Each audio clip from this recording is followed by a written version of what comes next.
ज्ञानतिमिरन्दस्य ज्ञानञ्जनशलाकया चक्षुरुन्मीलितं येन तस्मै श्रीगुरुवे नमः। नमो विष्णुपादाय कृष्णप्रेष्ठाय भूतले श्रीमते भक्तिवेदान्तस्वामिनिति नामिने। नमस्ते सारस्वते देवे गौरवाणी प्रचारिणे निर्विशेष शून्यवादी पाश्चात्य देशतारिणे।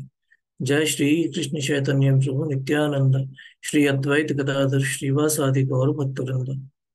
मूकं करोति वाचालं पंगुं लंघयते गिरिं यत्कृपातमहं वन्दे श्रीगुरुदीनतारिणं। परमानंद माधव श्री चैतन्यमेश्वर। हरे कृष्णा। जब भी दामोदर मंथ आता है, कार्तिक मंथ, तो हम दामोदर लीला की चर्चा करते हैं। आप सबने कई बार ये स्टोरी सुनी होगी कि किस तरह यशोदा माँ ने कृष्ण को रस्सी से बांधने का प्रयास किया और रस्सी हमेशा 2 उंगली छोटी पड़ जाती थी। वो बार बार घर में जितनी भी रस्सियां थी सब उन्होंने एक के साथ एक जोड़ी, फिर भी रस्सियां हमेशा 2 उंगली छोटी ही पड़ी। और उसका आचार्य स्वरपूर देते हैं कि ये दो जो उंगलियां हैं, पहली उंगली है हमारा प्रयास भक्ति में और दूसरी उंगली है कृष्णा की कृपा। ये हम सबने कई बार सुन रखा है। हमारा प्रयास मतलब जो हम कर रहे हैं और कृपा मतलब जो हमको मिल रहा है। कुछ लोग ऐसा बोलते हैं कि हमें अपना प्रयास करना चाहिए, कृपा अपने आप आ जाएगी। और कुछ लोग बोलते हैं कि कृष्ण की कृपा ही सब कुछ है, हमारे प्रयास से क्या होगा। तो क्या हमें प्रयास करना चाहिए या नहीं करना चाहिए? कृष्ण यशोदा माँ की भक्ति में बंध गए। क्या उन्होंने अपनी जो इंडिपेंडेंस है, अपनी स्वतंत्रता खो दी थी? क्या कभी ऐसा ख्याल आपके दिमाग में नहीं आया कि एक भक्त के प्रति अपनी स्वतंत्रता कृष्णा ने छोड़ दी तो क्या कृष्णा डिपेंडेंट हो गए? कल को उस भक्त का मन बदल गया तो फिर कृष्णा का क्या होगा? या फिर अगर कृष्ण भगवान है तो बहुत सोच समझकर अपनी स्वतंत्रता त्याग करते हैं, तो बहुत सोच समझकर किसी भक्त को अपनी स्वतंत्रता छोड़ दी कि भाई आगे चल के मुझे कभी चीटिंग नहीं करेगा ये, तो इसका मतलब स्वतंत्र नहीं है कृष्णा। तो ये सब, इन सब बातों की चर्चा करेंगे। तो यहाँ पर 3 टॉपिक्स हैं आज के डिस्कशन में। पहला हमारा प्रयास, जो पहली उंगली है। दूसरा कृष्ण की कृपा। और तीसरा कृष्ण को बांधने का अर्थ क्या है। तो हम पहले चर्चा करेंगे what is the meaning of binding Krishna. तो ये जो पूरा स्टोरी आता है वो श्रीमद् भागवतम के 10वें स्कंद में 9th चैप्टर के अंदर आता है। तो मैं कुछ ही दिन पहले इसको पढ़ रहा था। तो इसमें 12th वर्स में प्रभुपाद बोलते हैं, because of full affection to stop Krishna from living the house she wanted to bind him with the rope. वो कृष्ण को यशोदा माई पनिशमेंट नहीं देना चाहती थी। उनको ये डर था, ऑलरेडी थोड़ा गड़बड़ किया है और मेरे हाथ में छड़ी देखकर डर गया है कृष्णा, तो कहीं ऐसा ना हो कि हमें मुझे छोड़कर चला जाए। छोड़कर चला जाएगा, पता नहीं क्या कर लेगा, अपने आप को नुकसान कर लेगा। तो वो ये नहीं चाहती थी कि कृष्ण छोड़कर चले जाए। तो एक भक्त भी ये नहीं चाहता कि भगवान हमें छोड़कर चले जाए। तो अपना प्रयास किस लिए करता है? भगवान को अपने पास रखने के लिए। फिर 15th वर्स में रूपाद बोलते हैं, one must be in transcendental love with Krishna, but that does not mean that one can control Krishna. When Krishna is satisfied with one's devotional service, he does everything himself. इसका इसका अर्थ है कृष्ण कभी भी अपनी independence छोड़ते नहीं है। जब वो भक्त की भक्ति से प्रसन्न हो जाते हैं तो वो वही करना चाहते हैं जो भक्त करना चाहता है और भक्त की हाँ में हाँ मिला देते हैं। लेकिन इसका मतलब ये नहीं है कि भक्त ने कृष्ण को कंट्रोल कर लिया। फिर 19th वर्स में एक एक फ्रेज आता है, एक वर्ड आता है, भृत्यवश्यता। भृत्य मतलब भगवान के जो सर्वेंट हैं और वश्यता मतलब उनके वश में हो जाना। तो भगवान की एक क्वालिटी है कि वो अपने भक्तों के वश में हो जाते हैं। तो प्रभुपाद परपोर्ट में बोलते हैं, भृत्यवश्यता does not mean that he is under the control of the servant, rather he is under the control of the servant's pure love. तो कृष्ण अपनी स्वतंत्रता एक्चुअली कभी छोड़ते नहीं है, वो भक्त के प्रेम के वश में आ जाते हैं। और हम देखें कृष्ण ने अपनी स्वतंत्रता कहाँ छोड़ी। बंधने के बाद भी जो एक्चुअली बंधे हुए थे, नल कुंवर और मणिग्रीव, जो नारद मुनि के शाप से बंधे हुए थे, उनको मुक्त करा। तो इंडिपेंडेंटली बिहेव किया, कृष्ण को कोई रोक नहीं पाया जो वो करना चाहते थे उससे। खुद बंधे हुए हैं, लेकिन नलकुबर और मणिग्रीव को मुक्त कर दिया। और हम ऐसा सुनते हैं कृष्ण के अंदर कुछ अपोजिट नहीं होता, कोई ड्युअलिटी नहीं होती। तो इंडिपेंडेंस और डिपेंडेंस, स्वतंत्रता अस्वतंत्रता, ये अपोजिट्स हैं। लेकिन अगर कृष्ण के अंदर देखेंगे तो ये दोनों रिकंसाइल हो जाते हैं। कृष्ण एक भक्त की भक्ति से आकर्षित होते हैं, उनके प्रेम से आकर्षित होते हैं। तो उसके बाद कृष्ण बंधे हैं, स्वतंत्र हैं या अस्वतंत्र हैं, उसमें कोई फर्क ही नहीं है। वो बंधे हैं, अस्वतंत्र हैं, फिर भी स्वतंत्र हैं, जो करना चाहे वो कर सकते हैं। वो स्वतंत्र हैं और अपनी स्वतंत्रता से वो वही करना चाहते हैं जो भक्त चाहता है। तो इन दोनों में कुछ डिफरेंस नहीं रह जाता, डिपेंडेंस और इंडिपेंडेंस में। एक एक सोचने का या देखने का तरीका है, नजरिया है। दूसरा, मर्सी, कृपा। कृष्ण की कृपा क्या है? कृष्ण की कृपा का मतलब ये नहीं है कि जो हम चाहते हैं वो कृष्ण करेंगे। हमें जिस तरह का सेंस एंजॉयमेंट चाहिए वो कृष्ण हमें देंगे। सुख संपत्ति घर आवे कष्ट मिटे तन का, तन का कष्ट मिट गया तो मतलब भगवान की कृपा हो गई। बेटे की शादी हो गई मतलब भगवान की कृपा हो गई। हम बीमार थे जल्दी ठीक हो गए मतलब भगवान की कृपा हो गई। अच्छा खासा धन आ गया, वैभव आ गया, तो भगवान की कृपा हो गई। और भगवान ने कुछ छीन लिया, अरे तो भगवान की कृपा नहीं हुई। क्या कृपा का अर्थ ये है? क्या अगर भगवान हम पर कृपालु हैं तो हमारी सारी इच्छाएं पूरी करेंगे? या फिर अगर भगवान हम पर कृपालु है तो हमारी कोई इच्छा पूरी नहीं करेंगे? क्या इसका उल्टा सच है? भगवान कुछ भी कर सकते हैं, भगवान हमारी इच्छा पूरी कर भी सकते हैं और नहीं भी कर सकते। और दोनों ही केस में भगवान हम पर कृपालु है। तो उसको हम समझने का थोड़ा प्रयास करेंगे। भगवान की जो कृपा है, इसका, भगवान की कृपा हम तब समझ सकते हैं जब हमारे अंदर जो एंजॉयमेंट प्रोपेंसिटी है ना, जब वो निकल जाए या भगवान उसे निकालने की कोशिश कर रहे हैं, तब हम समझ सकते हैं कि भगवान हम पर कृपा कर रहे हैं। तो कभी कभी जो हमारी जो एंजॉय करने की या जो भी हमारी इच्छा है, जो भी हम चाहते हैं, भगवान ये कृपा दो तरीके से कर सकते हैं। हमारी इच्छाएं पूरी करके और हमारी इच्छाएं पूरी ना करके। तो उसके हम कुछ एग्जाम्पल देखेंगे। तीन इंपॉर्टेंट एग्जाम्पल हैं, ध्रुव, गजेंद्र और अवंती ब्राह्मण। ध्रुव के केस में उनकी इच्छा क्या थी? उन्हें बदला लेना था। और कैसे बदला लेना था? मुझे अपने पिता के पिता के पिता ब्रह्मा से भी बड़ी किंगडम चाहिए। और इसके लिए उन्होंने बहुत तपस्या की और कृष्ण ने दे दिया, उनको ध्रुव लोक दे दिया, जाओ एंजॉय करो।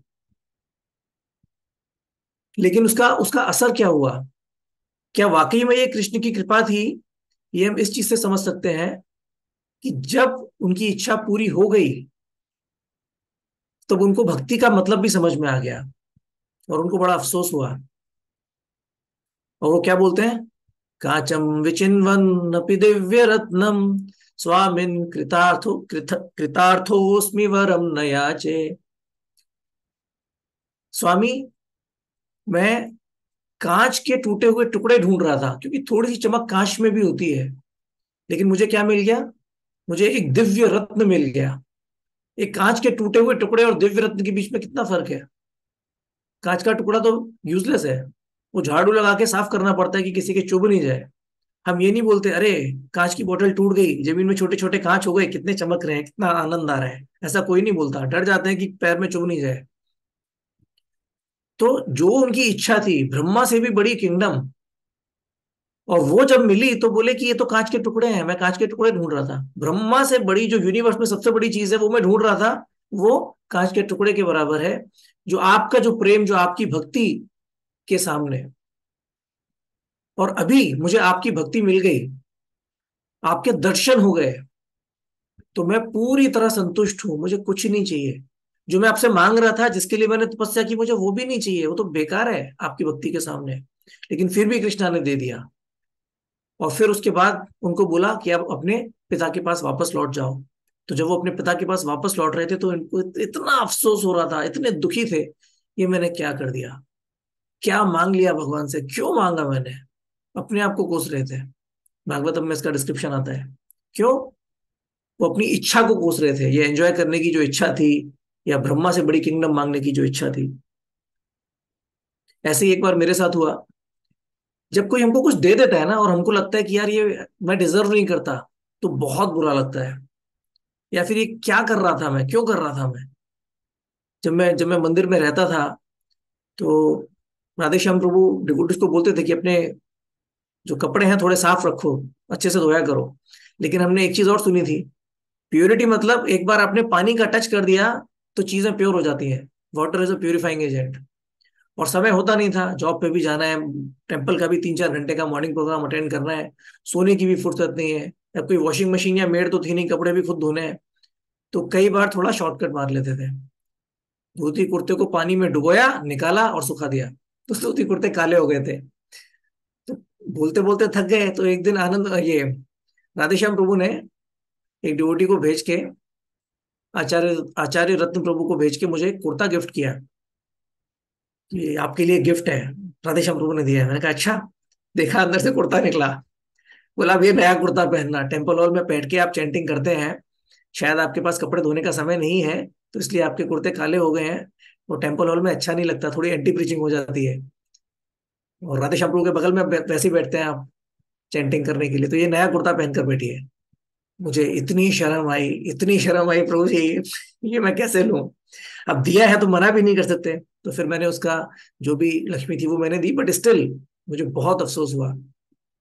तो जब एक भक्त को समझ में आता है, ध्रुव को समझ में नहीं आया था वो क्या मांग रहे हैं, लेकिन जब समझ में आया तो बोले ये मैंने क्या कर दिया।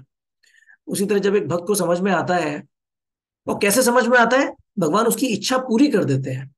जब इच्छा पूरी कर देते हैं तो वो होश में आता है भक्त, कि ये मैं क्या कर रहा था। जब तक इच्छा पूरी नहीं होती ना, तब तक होश नहीं आता। चित्रकेतु महाराज के केस में भी हम देखते हैं, उन्हें एक बच्चा चाहिए, बच्चा चाहिए, बच्चा चाहिए। अभी नारद मुनि वहां पर आए हैं, पर्वत मुनि वहां पर आए हैं। अब उनको क्या शिक्षा दें।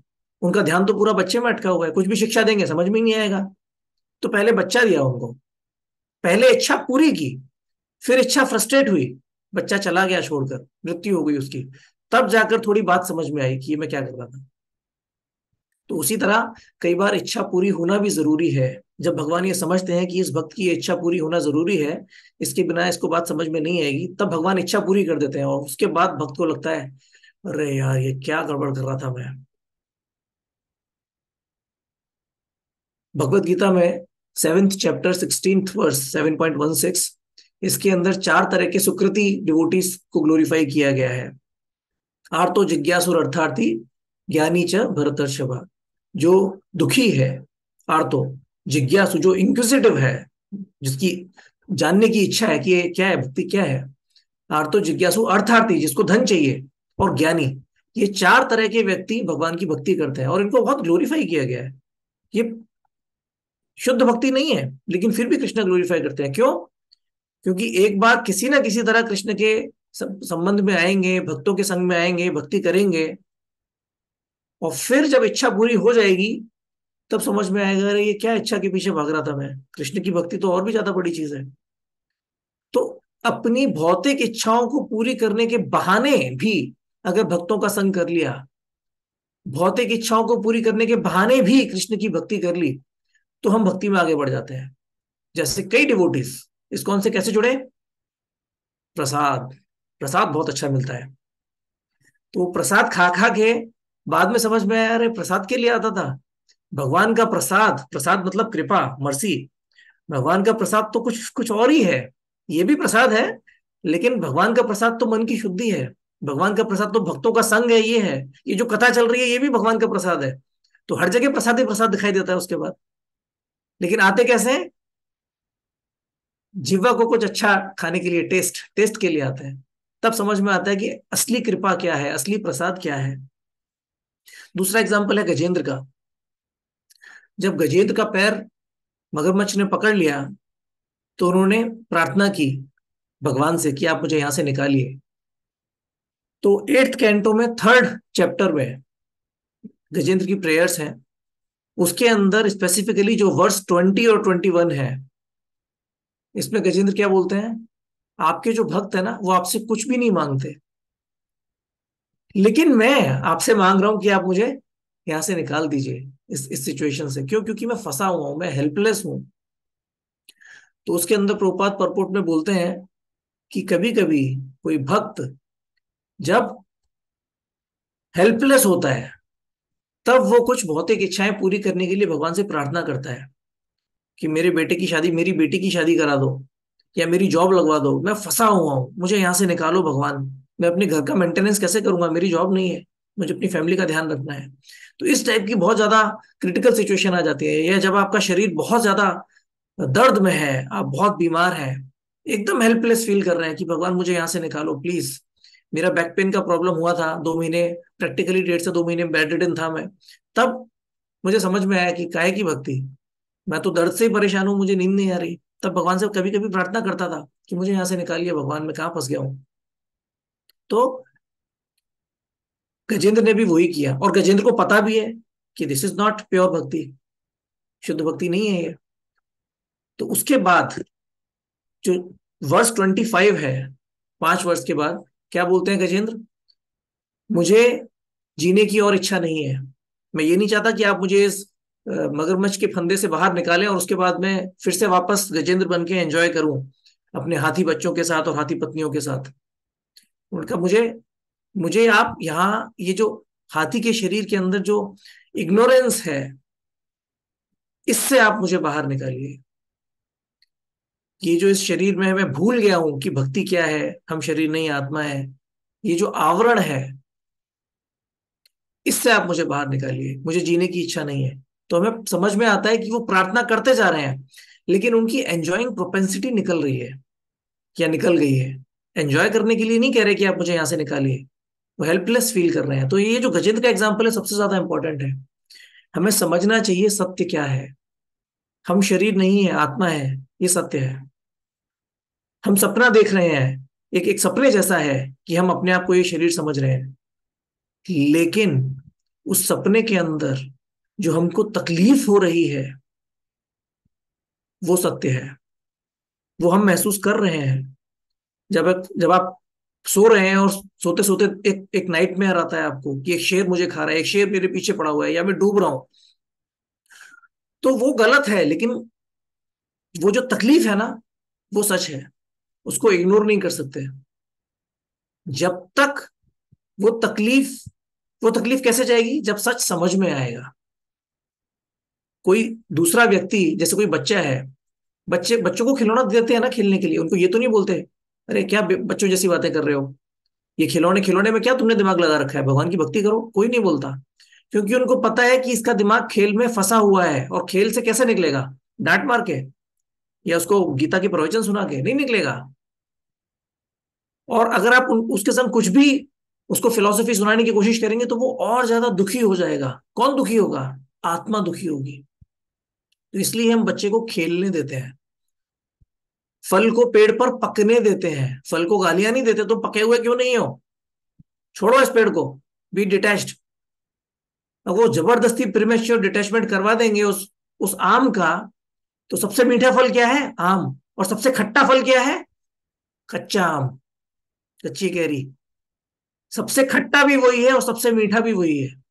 उसी तरह भक्ति में जब हम प्यूरी अच्छी तरह मैच्योर नहीं होते ना, तो सबसे ज्यादा गड़बड़ रिलीजियस ऑर्गेनाइजेशन से जुड़े हुए लोग करते हैं, जिहाद के नाम पर। या इवन हमारे हिंदुइज्म में भी सबसे ज्यादा लोगों का जो जो फेथ है, विश्वास है, वो कौन तोड़ सकता है? तो कोई नास्तिक व्यक्ति नहीं तोड़ सकता। जब एक आस्तिक व्यक्ति गलत काम करता है, तब सबसे ज्यादा गलत प्रचार कर सकता है। एक नास्तिक ये समझा नहीं सकता लोगों को क्या भक्ति मत करिए, भक्ति मत करिए। लोग बोलेंगे हमें तो भक्ति करनी है, हमें तो समझ में आता है। लेकिन उनका विश्वास कब टूटता है? जब वो किसी भक्त को कुछ गलत करते हुए देखते हैं, किसी साधु को कुछ गलत करते हुए देखते हैं। तो सबसे खट्टा क्या है? एक डिवोटी बिहेविंग इमेच्योरली। और सबसे मीठा क्या है? एक डिवोटी बिहेविंग मैच्योरली। और मीठा फल पेड़ पर नहीं टिकता, वो टूटकर गिर जाता है। लेकिन टूटकर गिरने वाला फल मीठा है, ये सोचकर और ये लॉजिक लगाकर आप किसी भी फल को खींचकर तोड़ देंगे, तो वो मीठा नहीं हो जाएगा। तो मैच्योरिटी आना इंपॉर्टेंट है, फल का मीठा होना इंपॉर्टेंट है, उसका टूटकर गिरना इंपॉर्टेंट नहीं है। उसी तरह जब हम फंसे हुए हैं या तो हम फंसे हुए हैं या दूसरों को हम फंसे हुए देख रहे हैं। तो वो मैच्योरिटी आना जरूरी है, वो डिटैचमेंट आना जरूरी है। वो सिर्फ फिलोसॉफिकल स्पेकुलेशन से या हाँ हम शरीर नहीं है आत्मा है ये सोचकर वो नहीं आएगा। गजेंद्र फंसा हुआ था, लेकिन उसको पता भी था फिलोसॉफिकली सही क्या है गलत क्या है। तो जब हम साधक होते हैं तो हमको पता है कि सही क्या है गलत क्या है। बहुत लेक्चर्स में सुन लिया है, लेकिन हम बाहर निकले नहीं है। तो हमारी सिचुएशन ध्रुव जैसी नहीं है, हमारी सिचुएशन गजेंद्र जैसी है। सही गलत पता है लेकिन फिर भी फंसे हुए हैं। अटेंडेंस के पीछे नहीं भागना चाहिए, जॉब के पीछे नहीं भागना चाहिए, पैसे के पीछे नहीं भागना चाहिए, लेकिन फिर भी जरा सा कोई हमारे संग चीटिंग कर लेता है तो दिमाग खराब हो जाता है। रेस्पेक्ट के पीछे नहीं भागना चाहिए, लेकिन कोई इंसल्ट कर देता है, खासतौर से कोई फैमिली मेंबर, पत्नी कुछ उल्टा सीधा बोल देती है, पति कुछ उल्टा सीधा बोल देता है, बच्चे कुछ उल्टा सीधा बोल देते हैं, तो दिमाग खराब हो जाता है। चीजें कई बार फेंक देते हैं, तोड़ देते हैं गुस्से में। दिमाग कंट्रोल से बाहर चला जाता है। और फिलोसफी किधर जाती है? फिलोसफी फिर भी पता रहती है। थोड़ी देर के लिए वो फिलोसफी का स्मरण चला जाता है, लेकिन फिर बाद में होश आता है, फिर बोलते हैं अरे क्या कर दिया मैंने। फंसे हुए हैं। तो भगवान से प्रार्थना करनी पड़ती है उस समय कि भगवान ये जो मेरी इच्छा जो पूरी नहीं हो रही ना, ये जो रेस्पेक्ट मुझे चाहिए, ये मुझे रेस्पेक्ट नहीं मिलेगा ना तो मैं पागल हो जाऊंगा। आज आज निर्जल एकादशी है। मुझे याद है एक बार खड़गपुर में निर्जल एकादशी के दिन भक्तों ने रात को 2 बजे 3 बजे, एक्वागार्ड एक ऐसे एरिया में था जो लॉक हो जाता था, तो साधारण नल का जो हाथ पैर धोने के लिए जो नल यूज करते थे, उसका पानी पीकर रात को 2 बजे अपना व्रत तोड़ा। पारना टाइम से 3 घंटा पहले 4 घंटा पहले, क्योंकि इतने परेशान हो गए थे, बहुत ज्यादा गर्मी थी, बहुत परेशान हो गए थे। तो उसी तरह यात्रा में भी महाराज इतना ध्यान रखते हैं, बच्चों के लिए सेपरेट किड्स जोन बनाया हुआ है। अच्छा प्रसाद, फर्स्ट क्लास क्वालिटी प्रसाद। रोज खिचड़ी खिला सकते हैं ना, बनाने में इतनी मेहनत ही नहीं है। रोज सुबह 300 डेवोटी चाहिए सब्जी कटिंग करने के लिए 2 घंटा। इतनी कुकिंग हो रही है, इतनी मेहनत हो रही है, क्यों? क्योंकि अगर हमारा मन शांत नहीं है तो हम प्रवचन सुन ही नहीं पाएंगे।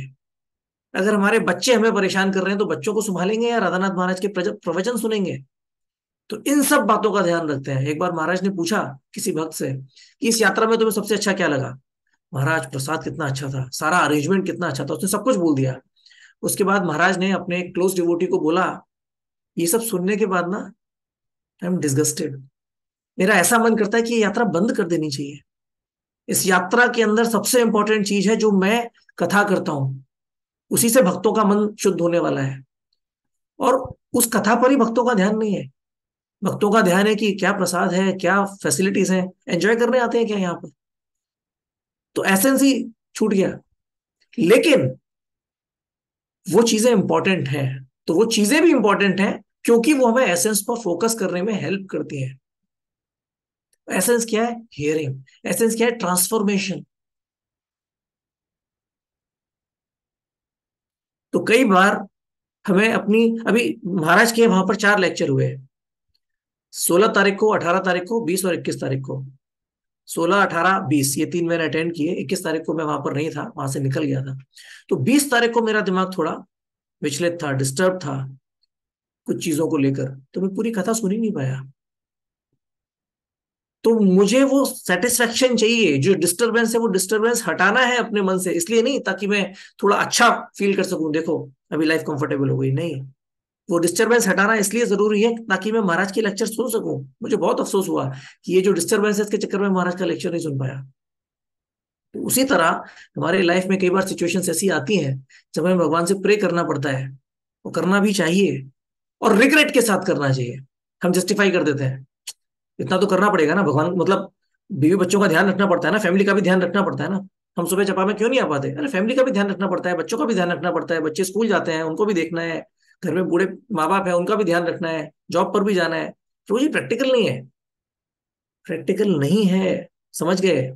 लेकिन जब आप ये बोल रहे हैं कि क्यों हम जुड़ नहीं पा रहे अपने जपा प्रोग्राम से, फैमिली की रिस्पॉन्सिबिलिटी है, हेल्थ इश्यूज है, उस समय क्या आपके मन में एक रिग्रेट है कि अरे मैं जुड़ नहीं पा रहा? रिग्रेट का मतलब क्या है? ये चीज इंपॉर्टेंट है और मैं कर नहीं पा रहा हूं। और रिग्रेट नहीं है इसका मतलब क्या है? अरे ये तो फालतू चीज है, फैमिली ज्यादा इंपॉर्टेंट है, भक्ति करके क्या करेंगे? कहीं ना कहीं ये भाव है हमारे।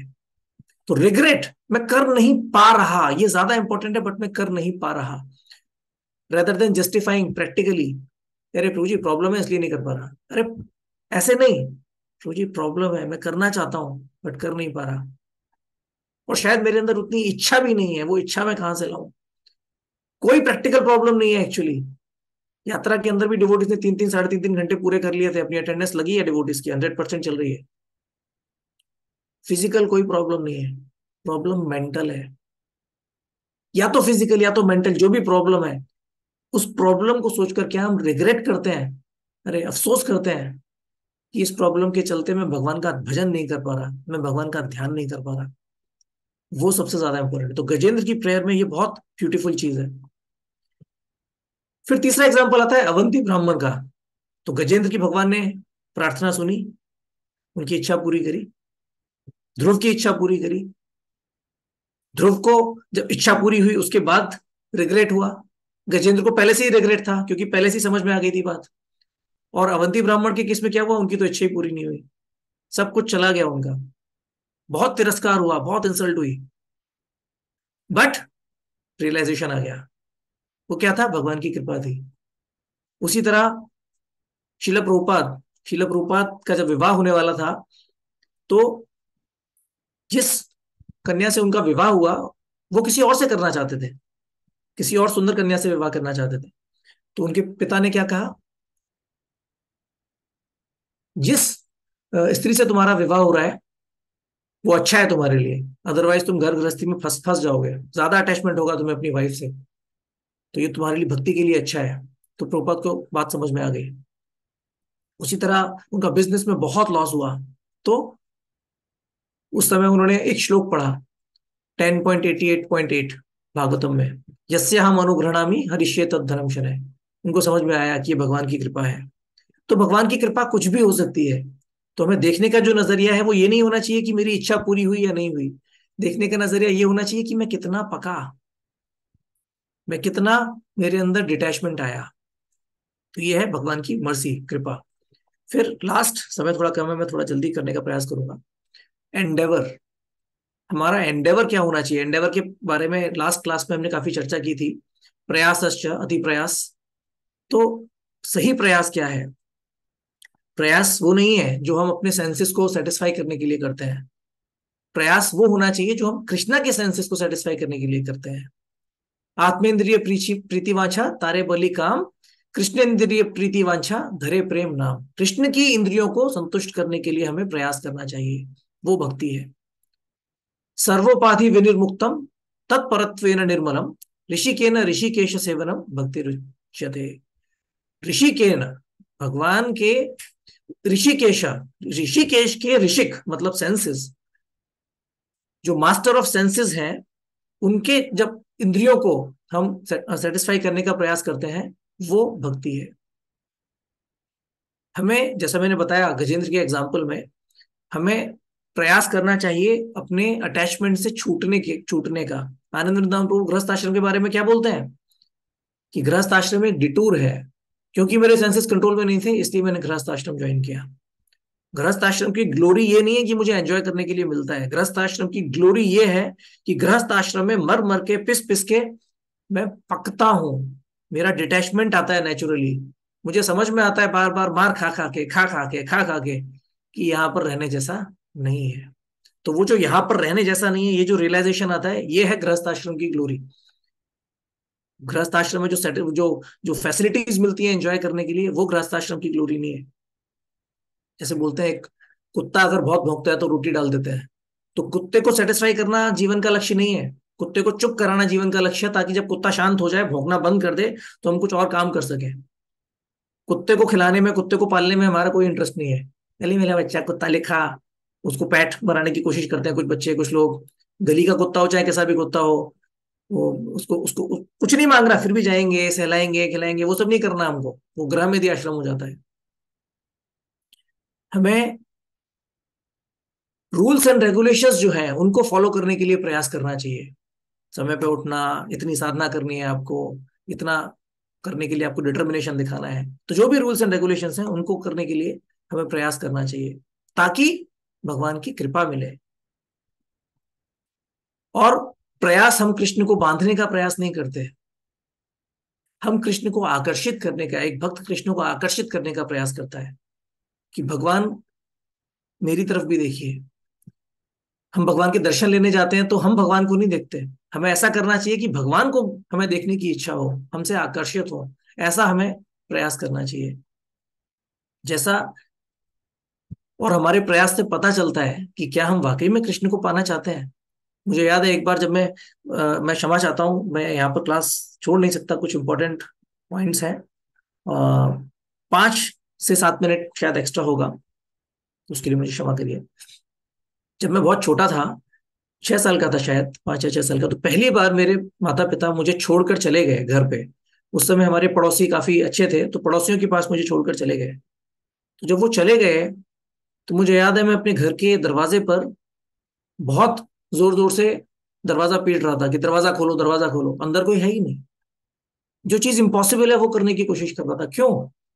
उससे ये पता चलता था कि मैं अपने माँ बाप का संग चाहता हूं, वो मुझे क्यों छोड़कर चले गए। बच्चे कई बार ऐसा करते हैं, जब माँ बाप नहीं होते तो रोते रहते हैं उनके लिए। चैतन्य महाप्रभु भी इसी तरह रोते थे कृष्ण के लिए। या फिर कोई आपका पति या पत्नी, किसी का देहांत हो जाए, बहुत ज्यादा कोई क्लोज है, तो कई बार लोग डेड बॉडी को पकड़कर रोते रहते हैं, वापस तो नहीं आने वाला ना, फिर भी रोते हैं। तो उससे ये पता चलता है कि मुझे ये चीज चाहिए। तो उसी तरह हमारे प्रयास की एक्चुअली कोई वैल्यू नहीं है, लेकिन हमारे प्रयास से ये पता चलता है कि हमें चाहिए क्या। मुझे कृष्णा चाहिए, मुझे कृष्णा चाहिए। राधानाथ महाराज ने यात्रा में एक लेक्चर दिया था 18 नवंबर को। उसमें वो बोलते हैं, रूप गोस्वामी, सनातन गोस्वामी, चैतन्य महाप्रभु ये तड़प रहे हैं कि कैसे मुझे भक्ति मिलेगी। ऑलरेडी भक्त है, लेकिन फिर भी मुझे भक्ति चाहिए, मेरे अंदर तो कोई भक्ति नहीं है। कैसे मुझे भक्ति मिलेगी? जगन्नाथपुरी में ये ऐसा प्रयास कर रहे हैं। और फिर उसके बाद उन्होंने पूरा जगन्नाथ जी का पास टाइम बताया कि कैसे माता रोहिणी ने सारी कृष्ण की जो रानियां थी उनको पूरा वृंदावन की लीलाएं सुनाई। कैसे जो कृष्ण है, बलराम है और सुभद्रा है, ये जगन्नाथ बलदेव सुभद्रा के फॉर्म में आए, वो सारी पूरा पास टाइम सुनाया। और फिर उसके एंड में बोला कि कृष्णदास कविराज जब चैतन्य चरितमृत लिखते हैं तो उसमें बोलते हैं जो भी चैतन्य चरितमृत पढ़ रहा है उस सबके चरणों में मेरा वंदन है, मैं उन सबके चरणों की धूली लेता हूँ। शिला प्रभुपाद ने क्या गिफ्ट दिया है हमको, ये बंगाली चैतन्य चरितमृत ट्रांसलेट करके, व्हाट अ गिफ्ट राधा महाराज से। और फिर उसके बाद बोले हमारी क्या औकात है, हमें तो यही नहीं समझ में आता, देहिनो अस्मिन यथा देहे, कि मैं शरीर नहीं हूँ, आत्मा हूँ।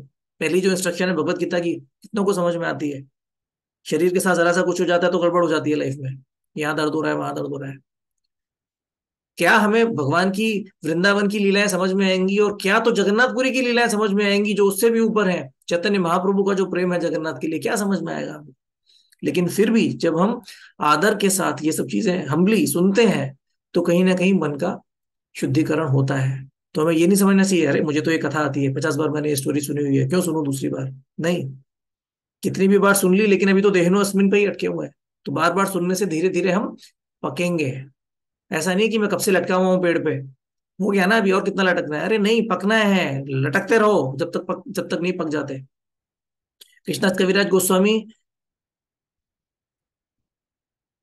जब बोलते हैं कि मैं भक्तों के चरणों की धूली लेता हूं, हम भी ऐसा बोल सकते हैं, लेकिन अगर हमने ऐसा बोला तो कहीं ना कहीं हमारे मन में ये इच्छा होगी कि लोग मुझे महान समझे, देखो कितने हम्बल हैं। एकदम बिल्कुल अपने आप को नीचे रख के बात करते हैं। लेकिन कृष्णदास कविराज गोस्वामी के मन में ऐसी कोई इच्छा नहीं थी।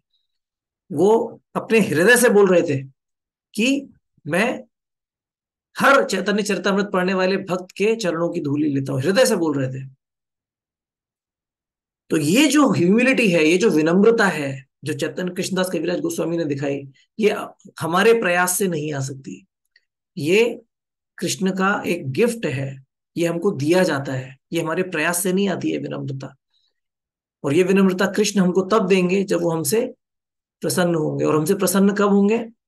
जब हम अपनी जो एनवी है दूसरे भक्तों के प्रति, कि मैं दूसरे भक्तों से ज्यादा महान हूं, वो छोड़ देंगे, या कृष्ण के प्रति जो एनवी है, ईर्ष्या छोड़ देंगे, और ईगरनेस दिखाएंगे कृष्ण को प्रसन्न करने के लिए, तब ये जो खजाना है, ये ट्रेजर हमको कृष्णा देंगे।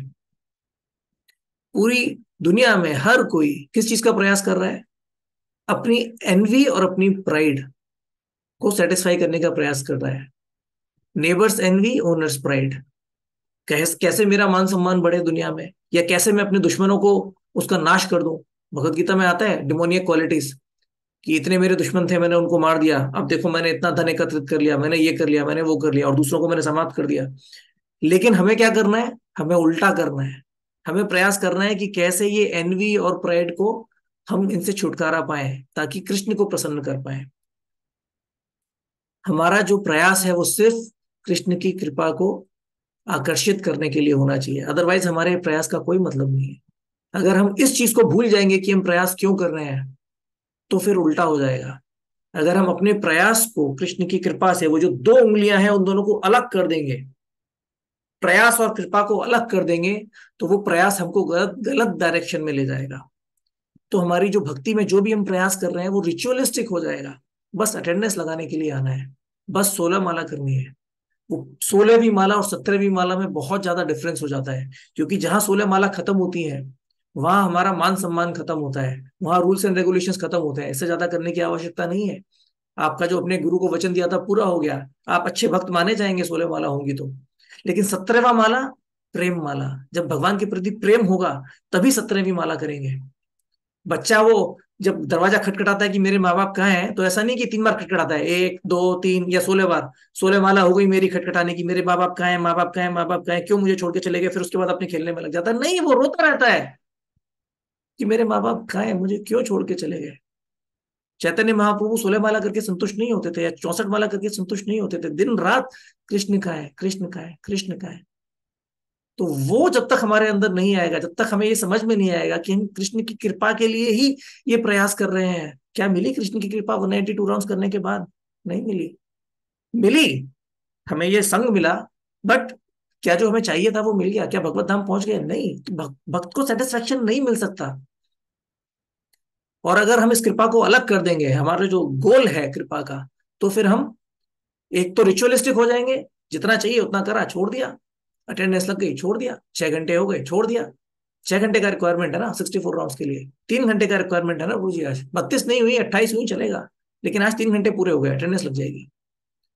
तो इन चीजों में हम फंस के रह जाएंगे और प्राउड हो जाएंगे।